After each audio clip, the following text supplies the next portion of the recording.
Hello, moi c'est Anthony. Et moi Nicolas. On est ensemble depuis bientôt 3 ans. Et on s'est lancé le défi de partir à la découverte de l'Asie du Sud avec juste un sac à dos et sans date retour. Pour vivre une vie simple sur un continent inconnu, avec nos galères et nos joies, c'est la vie qu'on a décidé de mener pour ces prochains mois. Alors rejoins-nous dans l'aventure sur cette chaîne YouTube avec un épisode chaque semaine. Hello. On se retrouve aujourd'hui pour un nouveau weekly vlog. On voulait vous remercier pour tous les retours positifs que vous avez fait par rapport au weekly vlog de la semaine dernière, qui était donc notre premier. Vous avez été assez nombreux quand même à nous dire que vous aviez apprécié le contenu, la qualité, le montage, tout ça. C'est vrai que c'est la première fois. Pour ma part, c'est la première fois que je tenais une caméra aussi. Oui, et je trouve que ça en est plutôt bien sorti quand même. Mais bon, ça va s'améliorer avec le temps, on va dire. C'est une habitude dans le travail, une amélioration continue. C'est une amélioration continue. Donc aujourd'hui, c'est notre deuxième jour dans le sud de Bali, à Uluwatu. Et donc là, on vient de se lever dans notre cabane de la jungle qui est juste derrière. Et on va vous emmener, on va vous embarquer, on va partir tout de suite là dans quelques instants pour commencer nos activités de la journée. On a prévu 2-3 trucs sympas. C'est parti, on y va. Ouais. Le moyen de transport le plus simple sur l'île reste quand même le scooter. Ici, ils utilisent l'équivalent asiatique d'Uber qui s'appelle Gojek. Donc on était un chacun sur un scooter et ils nous ont emmenés du coup sur ce site qui s'appelle le site de Garuda. Garuda, c'est le symbole de la République indonésienne. Il y a tout un parcours à faire avant d'arriver à la statue, donc c'est parti pour crapahuter un petit peu quelques heures avant d'arriver devant cette géante statue. Quand on arrive dans le parc culturel, il y a une navette qui vient nous récupérer pour nous amener directement sur le site. On est accueillis avec un verre d'ice tea au gingembre accompagné d'une belle vue sur Uluwatu. On se prend un petit repas dans un warung et direction la visite. La statue de Garuda qui se situe juste derrière moi mesure près de 120 mètres de hauteur. C'est une créature mythique de la mythologie hindoue et bouddhiste. La statue représente Vishnu, un des dieux les plus importants de l'hindouisme. Il fait même partie de la Sainte Trinité avec Shiva et Brahma. Et donc la statue est entourée de 60 hectares de terrain qui regroupent de l'art, d'autres statues, justement pour pouvoir proposer une explication un peu plus concrète de la culture balinaise aux touristes. Et ça, c'est plutôt cool. On est entouré de rochers un peu taillés comme ça. C'est vraiment très joli. Et juste derrière, au fond, on a la statue.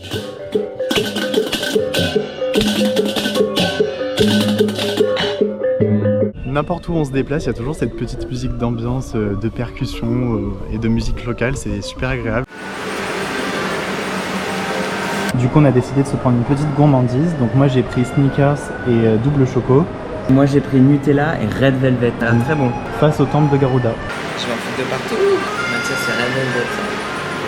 C'est un gâteau? Ouais, j'aime bien. On a décidé ensuite de reprendre un Gojek pour aller voir le coucher de soleil au fameux temple d'Uluwatu. Alors dès notre arrivée, on a découvert ce havre de paix qui était baigné de lumière. On s'est vêtis d'un sarung, qui sont leurs vêtements traditionnels balinais. Donc en fait tout le monde était en violet et rose fuchsia, c'était parfaitement assorti avec tous ces bougainvilliers en fleurs dans le parc. En plus quand on est arrivé, le soleil était sur le point de se coucher et on a pu assister à ce merveilleux spectacle de la nature. On a pris vraiment plein les yeux, c'était un petit peu magique.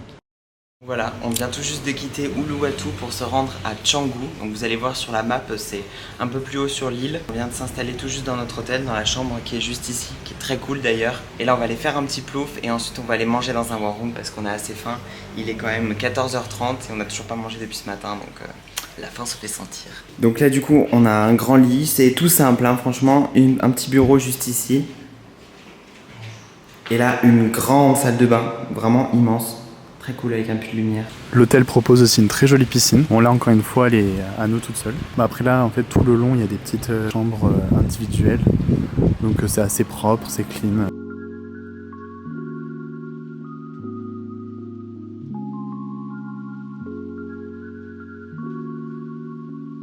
Encore une fois, on a beaucoup de chance. On est tombé sur un hôtel qui est vraiment extrêmement sympa. La piscine est bonne. On a décidé de prendre ce logement hier, donc c'est assez facile de réserver une chambre ou une guest house au dernier moment.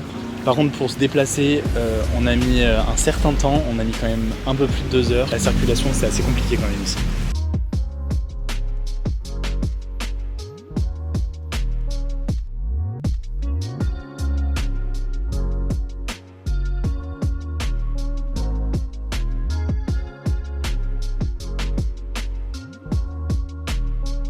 Au bord de la route, il y avait un petit vendeur de fruits et donc du coup on s'est arrêté, on a pris quelques fruits, on va vous montrer. Un bel ananas, 2 gros fruits du dragon et 2 mangoustans.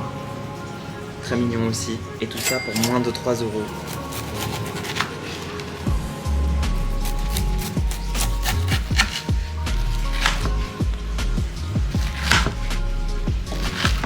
Dégustation. C'est un autre goût. Et super bon. Pendant cette dégustation, il y a eu un petit invité surprise. Oui, c'est pourquoi? Là, on est à Canggu, sur la plage, et on est en train d'admirer ce magnifique coucher de soleil.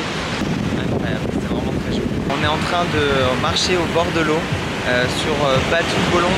Attends, c'est comment déjà le nom de la plage? Batu Bolong Canggu. Ouais. Et donc, il y a plein de surfeurs dans l'eau.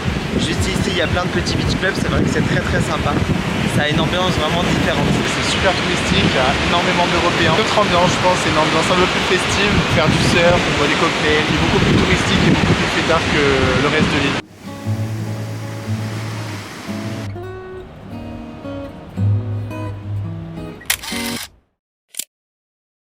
On est mercredi 13 septembre. Ce matin, on s'est levé tranquille. On allait prendre un petit déjeuner dans un mini-mart, une petite supérette qui est juste à côté. Moi j'ai pris des petites chips avec un jus d'orange. Et toi Anto, t'as pris Un Nescafé, une petite brioche au chocolat. Moi j'avais envie de sucrer ce matin. Et des gaufrettes. Ensuite, on est dans une petite lingerie. On allait déposer nos vêtements depuis qu'on est arrivé à Bali. On a eu pour 20 000 roupies indonésiennes et on les récupère demain avant de partir. Ensuite, on s'est posé pour réserver nos nuits d'hôtel. Justement, on a fait on a prévu toute notre semaine prochaine en fait. C'est ça. Ah oui, et là, accessoirement, on est sur le départ, on vient de se préparer, toutes nos affaires sont prêtes, et là, on part à Tanah Lot, le temple qui est sur l'eau. Bref, vous allez voir avec les images, ça a l'air juste incroyable. J'ai très hâte personnellement. Ouais, là, on a commandé le Gojek et il va pas tarder à arriver. Bon, désolé pour le contre-jour. On a pris ce qu'on appelle ici un mie goreng. C'est vraiment un plat national typique en fait. Mie, c'est nouilles et goreng, c'est frit. Donc, c'est des nouilles frites avec plein de petits légumes. C'est très très bon. On va se régaler. Bon appétit. Bon appétit. Alors donc le temple est découpé un peu en deux parties. Juste derrière moi il y a toute la partie sur terre qui est extrêmement mignonne. Là on est au fond de l'océan à proprement parler, hein. Hop, je crois qu'on le reconnaît un petit peu avec la végétation qu'il y a autour. Tout simplement parce qu'on est en marée basse, voire très basse. Et donc juste derrière moi ici on a un petit îlot qui est vraiment pas grand du tout. Et c'est là-dessus qu'est le temple de Tanah Lot. Mais évidemment il n'y a que les personnes concernées qui ont le droit d'y rentrer. Et il faut avoir l'habit traditionnel pour pouvoir y aller. Donc voilà. Pour la petite histoire, le temple a été construit au XVIe siècle par un sage hindou. La légende raconte que lorsque le sage découvrit par marée basse ce petit îlot rocheux, il fut tellement apaisé par la mer qui l'entourait qu'il y passa la nuit. Le lendemain matin, il décida d'y bâtir un temple pour rendre hommage à la mer. Et le temple vit le jour grâce à l'aide des pêcheurs, heureux de participer à un tel présent en l'honneur du dieu de la mer.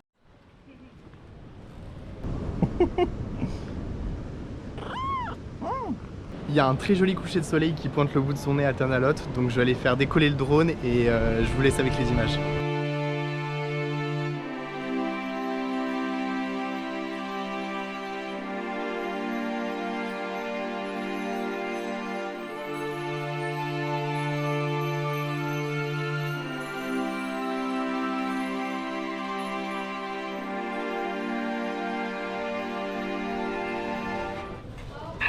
Même si le site est bien rempli en cette fin de journée, on peut quand même se trouver un petit coin. En fait, le parc du Tanah Lot en lui-même est vraiment très très grand et on peut se poser dans un endroit pour être un peu tranquille et profiter de ce spectacle. Alors oui, parce que petite spécificité de ce voyage, comme vous êtes en train de le constater, on est en train de faire nos sacs. Nous ne sommes partis qu'avec un seul sac à dos de 40 litres. Mais on s'en sort bien et on arrive à tout bien gérer comme il faut, tout bien paquer, donc tout se passe bien.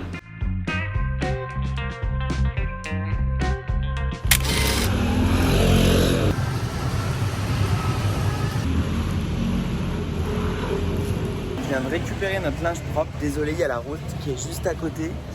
Et j'ai vu pas très loin, là, juste en face de l'autre côté de la rue, qu'il y avait un petit barbeur coiffeur et j'aimerais bien me faire couper les cheveux.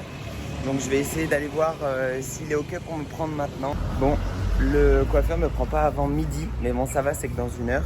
Et du coup j'en ai profité pour m'arrêter dans un espèce de petit shop en bord de route pour prendre un petit déjeuner. Rien de bien ouf, des bananes et des espèces de crackers au riz et je sais plus quoi. Mais bref, voilà, je vais aller surprendre Nicolas avec ce petit déjeuner.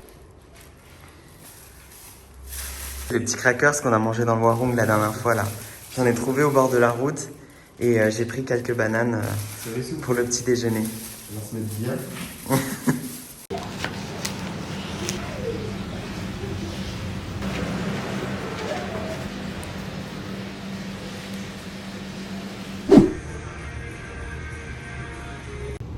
Bon. Dégradé on flic, je me sens tout frais. Franchement, il a géré. J'ai payé 100 000 roupies, ce qui fait environ 6 € et quelques. Je suis très très content. Bon, monsieur a fini sa mise en beauté, on peut maintenant prendre le cap pour Ubud. Alors pour vous donner un ordre d'idée de la difficulté à circuler ici, pour faire Canggu-Ubud soit 31 km, on a quand même mis 1h45. Et il y a quelques jours pour faire Uluwatu-Canggu, soit environ à peu près 17 km, on a mis 2 heures. Mais bon, tout ça c'est derrière nous, car lorsqu'on a découvert notre logement sur Ubud, on était plutôt ravis. Il y avait seulement que 4 petites maisons, encore une fois à l'intérieur assez minimaliste, mais bon, ça nous convient parfaitement. Là on est dans le temple de Saraswati. Saraswati, ainsi soit-il. C'est Ubud Water Place. Ubud Water Place, en fait c'est un temple qui se situe vraiment en plein milieu de la ville d'Ubud. Et c'est vraiment hyper mignon. Ils nous ont fait habiller en habit traditionnel, donc c'est vraiment super chouette. Et du coup, on est vraiment en pleine immersion de la culture balinaise, donc très très cool. On va vous montrer nos tenues.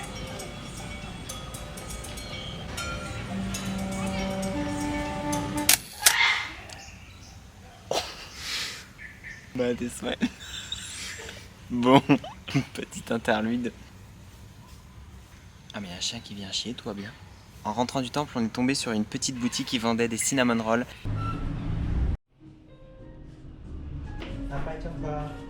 Il faut savoir qu'avec Nico, on est extrêmement fan des cinnamon rolls, on aime beaucoup ça. Et du coup, on en a pris 4 avec un glaçage. C'était quoi? C'était cream cheese et glaçage classique. Donc on va faire une petite dégustation, j'espère que ce sera bon. J'ai envie de goûter cream cheese en présentation.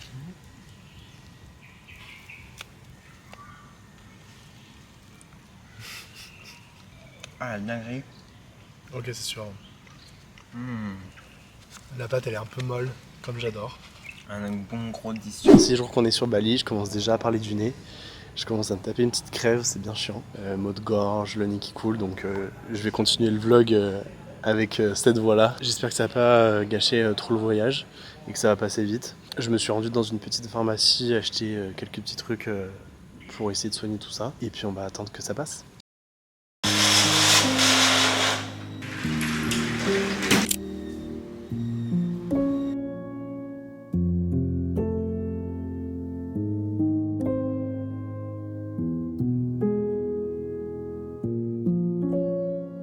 Aujourd'hui c'est Champuan Ridge Walk, donc c'est la randonnée la plus connue d'Ubud et elle est vraiment en plein centre-ville, il y a juste à descendre une côte et on y est déjà. Ça donne tout de suite la jungle quoi, hein. C'est vraiment très beau.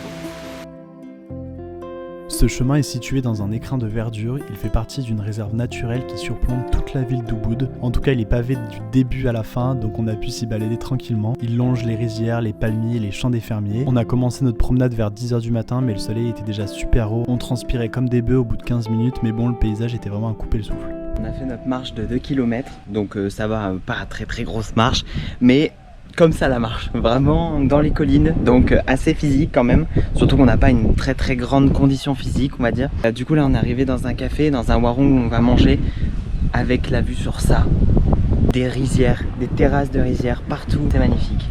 Bon, changement de plan, Nicolas nous a décoté une nouvelle place, à un autre endroit dans le restaurant qui a l'air juste vraiment hyper mignon. Bref, on vous montre ça.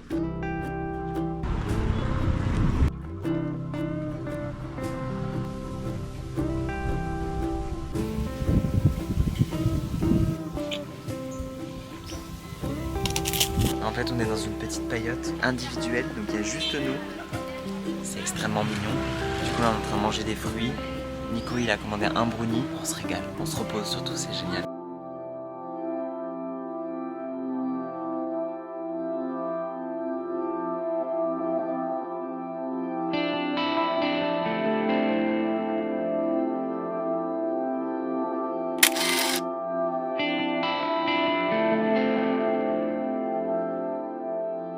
Après quelques kilomètres de marche, on vient d'arriver à la Monkey Forest, donc c'est une forêt qui se situe en plein centre de Ubud. C'est assez dépaysant, il y a des singes de partout, on va essayer de pas se faire piquer nos affaires. Donc préparez-vous pour une petite séquence singe. C'est donc ça le massage balinais.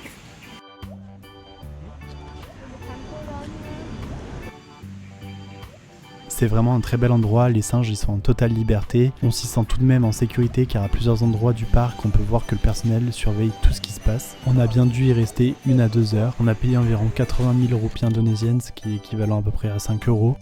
Pour clôturer cette journée, on a décidé de se faire un petit repas à la maison. On a pris quelques petites nouilles dans un supermarché, quelques chips et un dessert, ainsi que des boissons. On est ensuite retourné à notre hôtel, déguster tout ça au bord de la piscine.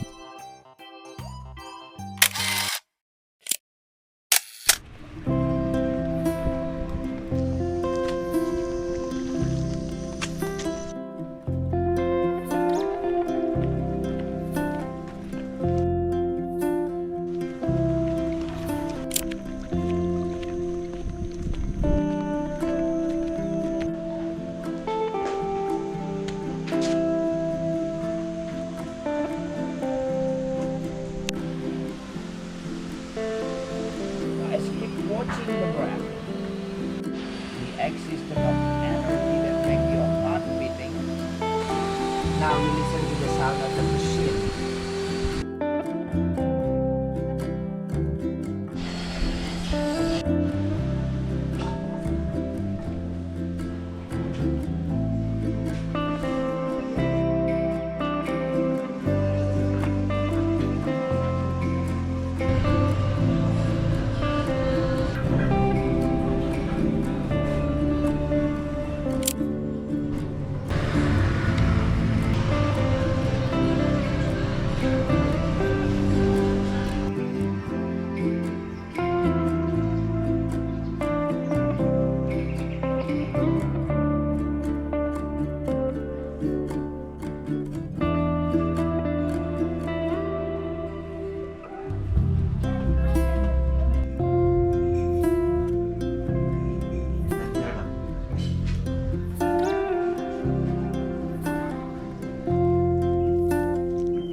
Notre vlog se termine avec notre transfert de Ubud à Tegalalang. On a pris notre 10e Gojek de la semaine, voire 15e. Bon, après, d'un autre côté, c'est tellement facile ce système de transport qu'on prend comme si on prenait une baguette de pain. En tout cas, on a fait notre transfert de Ubud à Tegalalang. C'est un peu la zone où il y a toutes les rizières. Bon, c'est une ville perdue en plein milieu de la Pampa. Mais bon, la Pampa ici, c'est les rizières, des palmiers et des locaux pour le coup qui ici travaillent dans les champs, etc. Donc c'est beaucoup plus authentique par rapport à Ubud où là c'était vraiment la ville avec tous les petits commerçants qui voulaient nous vendre leurs petits magnettes, leurs petits souvenirs à tous les touristes. Bon après, je l'ai déjà fait, on l'a tous déjà fait, mais c'est vrai qu'on sent quand c'est une ville qui est vachement plus touristique qu'une autre. En l'occurrence, Ubud est une ville, enfin le centre-ville d'Ubud est très touristique. Donc là c'est un peu le dépaysement, on arrive dans une zone où la nature prédomine et où on ressent l'authenticité des gens en tout cas. On va essayer de se louer un scooter pour ces 3 prochains jours. J'ai jamais conduit de scooter, j'ai déjà fait du quad, mais pas de scooter, donc je sais pas si ça va... Bon, après, une fois qu'on a les rapports de vitesse, je pense qu'on peut se débrouiller un petit peu. Mais bon, ça va être encore une aventure. Surtout que c'est l'occasion d'en profiter de faire du scooter maintenant parce que les routes sont peu fréquentées, contrairement au centre de Ubud où là, les routes étaient encombrées de voitures, de scooters et de personnes qui traversaient la route sans prévenir. Là, c'est beaucoup plus tranquille, à part des dizaines de chiens errants et de chats errants. Il n'y a pas grand-chose. Je vais aller faire voler le drone pour vous montrer un petit peu à quoi ressemble la zone autour de l'hôtel. Je vous laisse avec les images.